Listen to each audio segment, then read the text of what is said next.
तर बघा, सरकारी इमारत असल्यामुळे मी खूप जास्त ओपनली बोलू शकत नाही, पण जितकं रेकॉर्ड करू शकतो तितकं रेकॉर्ड करेन मी. तर आता मी कामा हॉस्पिटलच्या आवारामध्ये एक्झॅक्ट त्या जागेवर जाऊन तुम्हाला दाखवतो.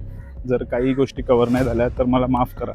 नमस्कार, मी साटम. कामामध्ये मी रेकॉर्ड करण्याचा प्रयत्न केला, पण खूप जास्त सिक्युरिटी आहे. त्यावेळेला महाराष्ट्र सुरक्षा बल नव्हतं. आता MSFने पूर्ण चार्ज घेतलेला आहे कामा हॉस्पिटलचा, त्यामुळे रेकॉर्ड करणं शक्य नाही. आतमध्ये जाऊ सुद्धा शकत नाही तुमचं जर कुठलं रिझन नसेल व्हॅलिड तर. पण मी ना लपून काही गोष्टींचं शूट केलेलं आहे, ते मी आता ह्या 2 व्हिडिओजमध्ये टाकेन, जे की एक्सप्लेनर असतील एकंदरीत स्टोरीचे.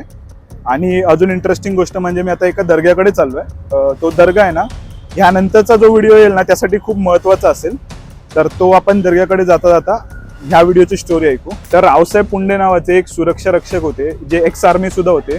ते कामा हॉस्पिटलचे सुरक्षा रक्षक होते. त्यांच्याबरोबर एक शस्त्रधारी बबन उगाडे नावाचे सुरक्षा रक्षक होते. रात्री 10 वाजता रावसाहेबांची ड्युटी संपली होती, पण CSMTला हल्ला झालाय हे कळल्यावर त्यांनी तिथेच थांबायचा निर्णय घेतला, कामा हॉस्पिटलच्या तिथेच. आता तुम्ही व्हिडिओमध्ये जो क्रॉसओव्हरचा गेट पाहत असाल ना, तिथे रावसाहेब आणि बबन दोघं जण उभे होते. आणि समोरून म्हणजे मागच्या साईडच्या गेटमधनं ती दोघं जण येताना ह्यांनी पाहिलं. आणि त्यांच्या दिशेने ज्या वेळेला दहशतवाद्यांनी फायरिंग सुरू केलं, त्यावर बबन यांच्या हातातले जे शस्त्र होतं त्याने ह्या दहशतवाद्यांना त्यांनी प्रत्युत्तर दिलं, पण त्यामध्ये बबन यांना गोळी लागली आणि ते या क्रॉसओव्हर गेटवर पडले. त्याच वेळेला जे रावसाहेब होते ते घाबरून वर पळाले. वर थेट 5व्या मजल्यावर गेले आणि जिथे कपडे सुकत घालायचं स्टँड असतं ना, तिथे जाऊन दडून राहिले. पण त्यांच्या मागून कसाब सुद्धा वर पळत गेला 5व्या मजल्यावर आणि त्यांच्या पाठीला त्याने बंदूक लावली. कसाब त्यांना एका खोलीत घेऊन आला, म्हणजे बाथरूम होता तो, आणि त्या बाथरूममध्ये आधीच 3 जण होते आणि रावसाहेब धरून 4 जण टोटल होते. आणि तिथे त्यांना एक प्रकारे हायजॅक किंवा ओलीस करून ठेवण्याचा ह्यांचा प्लॅन होता.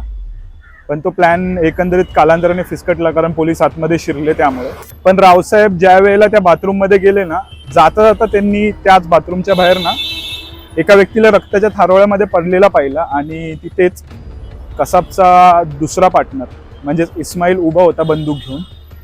आता एकंदरीत तो व्यक्ती कोण होता त्याबद्दल मी सांगतो. आता मी त्या दर्ग्याजवळ आलोय. त्या दर्ग्याच्या इथून पुढच्या व्हिडिओची स्टोरी सुरू होईल. तर तोपर्यंत हर हर महादेव आणि स्टोरी टू बी कंटिन्यूड. इथे स्मारक सुद्धा बनवलेलं आहे, बबन उगाडे बघा लिहिलेलं सुद्धा नाव.